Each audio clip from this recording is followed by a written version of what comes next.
I'm Sean with Guaranty RV, and today we're going to look at a 2021 Heartland Sundance 241 Bunkhouse. Alright, this trailer has a lot of great features on the outside, including power front jack, 4-way power jacks all the way around. You have a beautiful outdoor kitchen, as well as an outdoor shower. Now let's take a look at the inside. As we come inside, you're going to see this beautiful entertainment center with a TV that swivels around for either living space or your bedroom space. You're going to see a lot of storage here in the entertainment center as well for video game consoles, whatever you'd like. When you walk into the bedroom, you're going to see you have lots of closet storage, also storage underneath the bed and overhead. As you go into the living space, you're going to see you have a great U-shaped booth that also turns into an extra living space if you have guests.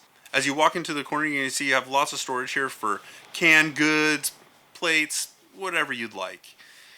And in the corner here, you have your full-size bathroom, toilet, shower, sink. And in the other corner, you have your 2 double bunks back there to help accommodate extra sleeping guests. In the kitchen, you have your full-size fridge with freezer, oven and microwave, a sink, and tons of storage for all of your kitchen needs. Once again, thanks for looking at this 2021 Heartland Sundance 241 Bunkhouse. I'm Sean with Guaranty RV. Have a great day.